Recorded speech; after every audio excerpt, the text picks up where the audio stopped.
देखो अब हम आते हैं किरचॉफ के द्वितीय नियम पे। इसको वोल्टता का नियम भी कहते हैं या फिर पाश का नियम भी कहते हैं या फिर केवीएल शॉर्ट में भी बोलते हैं। पिछले वाले में मैं बताना भूल गया, जो किरचॉफ का जो धासंधि का नियम होता है ना, उसमें धाराओं का इस्तेमाल होता है, इसलिए उसे किरचॉफ करंट लॉ यानी कि केसीएल बोल देते हैं। ये नाम ध्यान रखना अच्छे से। और यहाँ पर क्योंकि वोल्टेजेस का इस्तेमाल होता है इसलिए किरचॉफ वोल्टेज लॉ यानी कि केवीएल बोलते हैं। वोल्टता का नियम भी इसीलिए बोला जा रहा है कि वोल्टेज लॉ, वोल्टेज का इस्तेमाल होगा, विभवांतर का इस्तेमाल होगा। पाश का नियम ये होता है कि पाश को इंग्लिश में मैश बोलते हैं। जाल, जाल का नियम भी कभी कभी बोला जाता है। तो पाश मतलब होता है जैसे नहीं कहते हैं बाहु पाश में भर लिया आपने, इस तरह से किसी को बाहु पाश में, मतलब बाहों का घेरा बना लिया, मतलब क्लोज्ड सर्किट। तो क्लोज्ड सर्किट में लगता है, मैश में लगता है ये रूल, तो इसलिए कभी कभी इसे पाश का नियम भी कहते हैं। अब होता क्या है, तो होता यह है कि सिंपल सा ये ध्यान रखना, कोई अगर तुम्हारे पास क्लोज सर्किट है अगर, तो उसमें जितना वोल्टेज, जितना सेल होगा, जो सेल होगा जितना वोल्टेज देगा वही वोल्टेज तुम्हारे रेजिस्टेंसेस पे आएगा। ठीक है ना। अब वोल्ट, बैटरी का वोल्ट तो सीधे दब जाता है 12 वोल्ट, लेकिन प्रतिरोधों में क्या होता है, जैसे प्रतिरोध 5 ओम का है तो उसमें 2 एम्पीयर की धारा बह रही है, तो फिर V equal to I R करोगे तो 5 इंटू 2 यानी कि 10 वोल्ट आएगा। विभवांतर जो है प्रतिरोधों पे तब होता है जब धारा होती है, तो इसलिए जितना बैटरी वो विभवांतर देगी उतना ही विभवांतर तुम्हें प्रतिरोधों पे इधर उधर देखने को मिलेगा। समझ रहे हो बात को। कुएं में जितना पानी होगा उतना ही पानी गांव वाले पी पाएंगे, ना उससे एक बूंद कम ना उससे एक बूंद ज्यादा। सेम यही हिसाब किताब यहाँ पे है। तो हम इसको समझने के लिए एक डायग्राम बनाते हैं, ठीक है ना। ये डायग्राम देखो, एक कॉम्प्लिकेटेड डायग्राम है। एक सेल है उसके साथ एक प्रतिरोध जुड़ा है, दूसरा सेल है उसके साथ दूसरा प्रतिरोध जुड़ा है, फिर दोनों मिक्स होकर तीसरा एक प्रतिरोध जुड़ा है। ये है हमारा एक सर्किट। ये कॉम्प्लिकेटेड सर्किट है, ओम्स लॉ से सॉल्व करना इसका मुश्किल है, तो इसलिए हम किरचॉफ नियम से सॉल्व करेंगे। तो अगर हम कोई भी मेश ले लें, देखो ये, ठीक है ना, तो इनमें जो धाराएं बह रही होंगी उससे वोल्टेज निकाल लो इनका, और जो सेल है उनका वोल्ट वो ईएमएफ हो तो है ही ईएमएफ, तो इनका टोटल बीजगणितीय योग और इनका बीजगणितीय योग बराबर होता है। ठीक है ना। देखो, किसी बंद पाश के प्रत्येक भाग में धारा तथा प्रतिरोध के गुणनफल का, धारा तथा प्रतिरोध के गुणनफल को कर लोगे तो क्या बन जाएगा, वोल्टेज ही तो बन जाएगा, विभवांतर ही तो बन जाएगा, और उनका बीजगणितीय योग यानी कि सारे का टोटल कर लो। ये देखो समय आई आर, पहले हमने धारा और प्रतिरोध का गुणनफल किया और उसका बीजगणितीय योग कर लिया। ठीक, वो किसके बराबर है, उसी पाश में समस्त विद्युत संयोजित समस्त विद्युत भागफल, उस क्लोज्ड मेश में जितने भी ईएमएफ्स हैं, जितने भी सेल हैं, उनके सबके विद्युत भागफलों का बीजगणितीय योग ले लो तो वो उसके बराबर होता है, यानी कि summation I R is equal to summation E. और वोल्टेज किस पे डिपेंड करता है, तो मालूम है वोल्टेज जो है वो कार्य पे डिपेंड करता है। कार्य का कार्य ही क्या होती है, ऊर्जा। तो इसलिए बेसिक लॉ जो है, फंडामेंटल लॉ जो किरचॉफ के द्वितीय नियम के पीछे है, वो है तुम्हारा ऊर्जा संरक्षण के सिद्धांत पर आधारित है, कंजर्वेशन ऑफ एनर्जी पर बेस्ड है। अब बात आती है, पेपर में अगर केवल लॉ लिखने को आया, ये क्या 2 नंबर में, तो इतना काम चला सकते हो, और नहीं तो फिर ज़्यादा नंबर में आता है या समझाने के लिए बोल देता है ज़बरदस्ती, तो फिर हम उसका एक्सप्लेनेशन भी देखते हैं। तो यहाँ पे देखना, ये हम इसका एक्सप्लेनेशन भी देख रहे हैं कि किस तरह से इसको लगाया जाता है। ठीक, तो हम क्या करते हैं, सबसे पहले सर्किट जब आता है तो उस पहला काम ये होता है कि उसमें हमें करंट सर्कुलेट करनी होती है। करंट सर्कुलेट उसी तरह करी जाती है जैसे हमारा दिल काम करता है। दिल क्या करता है, प्योर ब्लड को पूरी बॉडी में भेजता है और फिर पूरी बॉडी से वेन्स जो होती हैं उसको वापस ला करके फिर हार्ट में प्योरिफिकेशन के लिए लाती है। ठीक, वही काम यहाँ पे होता है। मान लेते हैं हम इस सेल से करंट निकलती है I1, मान लेते हैं इस सेल से करंट निकलती है I2, यहाँ पर आकर के देखो जुड़ करके क्या हो जाएंगी, I1 प्लस I2।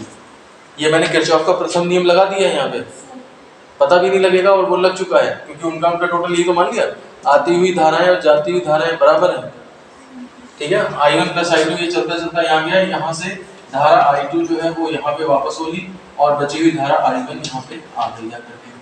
अब यहाँ पे देखो ऐसा होता है, कई लोग कहते हैं कि उसको कैसे पता कि जितनी इधर गई थी I2 ही इधर चली जाएगी, वो क्यों चली जाएगी, ये सब क्वेश्चंस यहाँ पे इररिलेवेंट है। ठीक है ना, इसमें से इधर निकलेगी हमें कैसे पता, इसमें से इधर ही निकलेगी हमें कैसे पता, इधर क्यों नहीं चली जाएगी।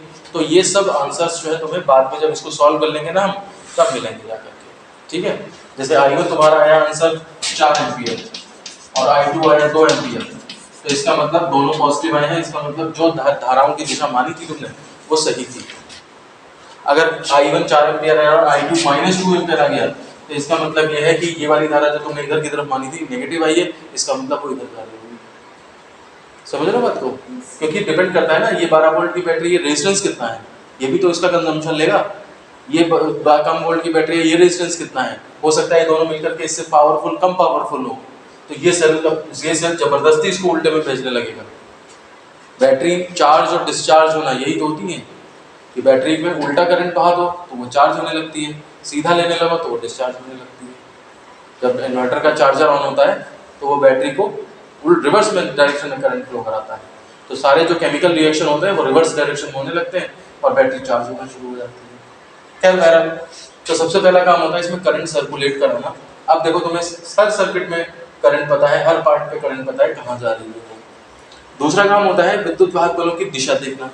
तो हमने तुम्हें पहले भी विद्युत वाहक बल जब पढ़ाया है पिछले आर्टिकल्स में, तो हमने बताया था माइनस प्लेट की से प्लस प्लेट की तरफ दिशा होती है, माइनस प्लेट से प्लस प्लेट की तरफ विद्युत वाहक बल की दिशा होती है। तो ये इसकी भी दिशा हो गई। ठीक, नाम रख देते हैं A B C D E F, ये इस तरह से। तो अब तुम देखो इसमें कई सारे मेश तैयार होते हैं। अगर हम देखें closed mesh A B C F A में किसी बंद पाश के प्रत्येक भाग, तो बंद पाश हमने ले लिया, क्लोज है ना, कोई जहां से शुरू है वहीं पे खत्म, ए से शुरू है ए पे ही खत्म है, साफ साफ पता लगा ये बंद पाश है। अब इसमें क्या है, जितने रेजिस्टेंसेस है उनमें करंट का प्रोडक्ट लेकर के और धारा तथा प्रतिरोध के गुणनफल का बीजगणितीय योग लेना है, और वो सेलों के बीजगणितीय योग के बराबर होगा। तो अब हम इसमें क्या करेंगे, एक रेफरेंस मानेंगे कि कौन सी दिशा पॉजिटिव मानी जाएगी, कौन सी नेगेटिव मानी जाएगी। जैसे किरचॉफ के प्रथम नियम में नहीं था कि आने वाली पॉजिटिव मान लेते, जाने वाली नेगेटिव, हो सकता है आने वाली नेगेटिव मान लो, जाने वाली पॉजिटिव मान लो। तो रेफरेंस है कि यहाँ भी लिया जाएगा, तो वो रेफरेंस बेटर ये होता है कि ऊपर वाली ब्रांच में जिधर धारा बह रही ना उसी में ले लिया जाए। देखो ये रेफरेंस ले लिया मैंने, ये तुम्हारा एंटी क्लॉकवाइज रेफरेंस है, घड़ी इधर चलती है उसके उल्टे में रेफरेंस ले लिया है। अब हम इसी के सहारे सबको नापा करेंगे। तो देखो इसमें इस वाले प्रतिरोध में धारा का गुणनफल यानी कि I1 R1 और रेफरेंस के सेम डायरेक्शन में ही धारा बह रही है, इसलिए ये पॉजिटिव आएगा। उसके बाद इसमें देखो I2 R2 और रेफरेंस इधर जा रहा है और धारा उल्टे में बह रही है, इसका मतलब बीच में माइनस साइन आ जाएगा। समझ रहे हो बच्चों, कहाँ प्लस है कहाँ माइनस, रेफरेंस के फेवर में पॉजिटिव है और रेफरेंस के अपोजिट में नेगेटिव है। इज इक्वल टू, अब रेजिस्टेंस खत्म हो गए, अब देखो सेल बचे हैं, रेफरेंस के फेवर में E1, रेफरेंस के उल्टे में E2, तो माइनस का E2। ये हमारे पास जो है वो एक इक्वेशन बनती है I1 R1 minus I2 R2 is equal to E1 minus E2, equation number first. जितने प्रतिरोध हैं और धाराओं के बीजगणितीय योग, धाराओं के गुणनफल का बीजगणितीय योग, जितने सेल प्रेजेंट है उनके EMF के बीजगणितीय योग के बराबर होता है। यही वाला लॉ हमने इस बंद पाश पे अप्लाई किया है, तो हमारी ये इक्वेशन तैयार होती है। देखो एक बार हम और समझ लेते हैं इसको, रूल को कैसे अप्लाई किया जाता है, और फिर उसके बाद हम दूसरे मेश पे भी अप्लाई करके दिखाएंगे, तो तुम लोग खुद ही बताना कि किस तरह से उसका वैल्यूज आएंगे। देखो एक रेफरेंस चूज करते हैं, तुम्हारी मर्जी, तुम एंटी क्लॉक लो चाहे क्लॉक लो, लेकिन बेटर ये होता है कि जो ब्रांच ऊपर है उसमें जो धारा की दिशा है उसी में रेफरेंस ले लो, और इसमें दो एरो जरूर लगाओ, एक ऊपर एक नीचे। कई बार ऐसा होता है ऊपर वालों के लिए ऊपर का एरो देखना है, नीचे वालों के लिए उधर का एरो देखना है।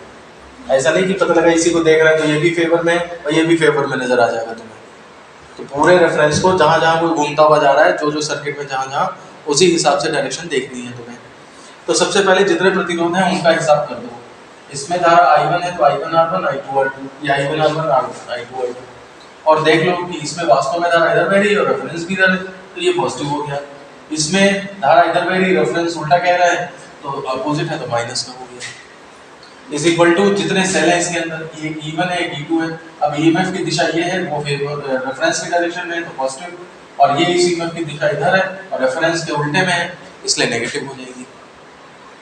समझ रहे हो? तो E1 माइनस E2, इस तरह से हमारी इक्वेशन बनती है। अब मैं दूसरे पाश के लिए लगाना स्टार्ट करता हूँ, तो मुझे बताओगे कि क्या क्या होगा उसके लिए। फॉर क्लोज्ड मेश ये तुम्हारा F C D E F, ठीक है ना, F C D E F, इसके लिए हम लगाना चाहते हैं। तो पहले मुझे बताओ कितने प्रतिरोध हैं, एक ये है और एक ये है, ठीक। अब पहले R2 को ले लो, R2 और उसके साथ कितनी धारा है I2, ठीक।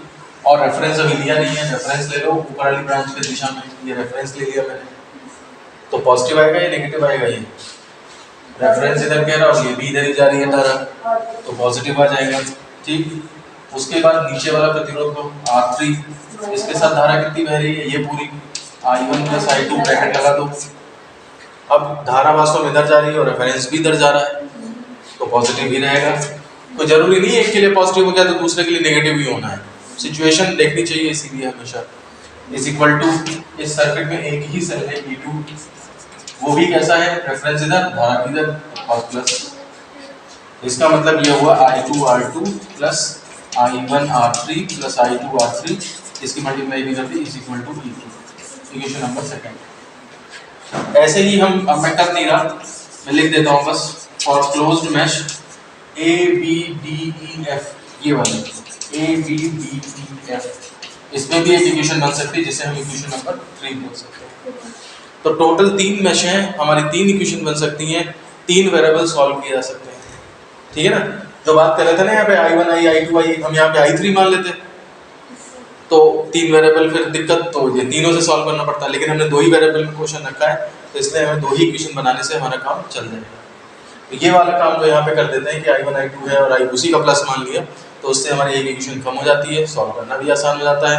अब इनमें न्यूमेरिक वैल्यू रख के E1 E2 की वैल्यू रख दो, R1 R2 की रख दो, तो I1 I2 में 2 इक्वेशन आएंगी, जैसे मान लिया 2I1 plus 3I2 is equal to 5, I1 minus I2 is equal to 7, ऐसे करके 2 इक्वेशन आएंगी। सॉल्व कर दोगे इनको, जिस जो तरीका होता है 8th 9th क्लास में, तो उससे I1 निकल आएगा, I2 निकल आएगा, तो धाराएं I1 पता लग गई। कोई कहे R1 में कितनी धारा है तो I1 है, कोई कहेगा R2 में कितनी धारा है तो I2 है ना, कोई कहेगा R3 में कितनी जा रही है, दोनों धाराओं को जोड़ दो तो ये पता लग जाएगा। इसके सिरों पे प्रतिरोध वो विभवांतर कितना है तो I1 R1 मल्टीप्लाई कर लो, इसके सिरों पे तो I2 R2 कर लो, इसके सिरों पे तो I1 plus I2 into R3 कर लो, तो कुछ भी पूछे बाद में वो सब तुम एक साथ निकाल सकते हो। तो किरचॉफ का द्वितीय नियम यूज करके हम सर्किट्स को इस तरह से सॉल्व करते हैं, ठीक है ना। तो इस तरह से किरचॉफ का द्वितीय नियम भी हमारा कंप्लीट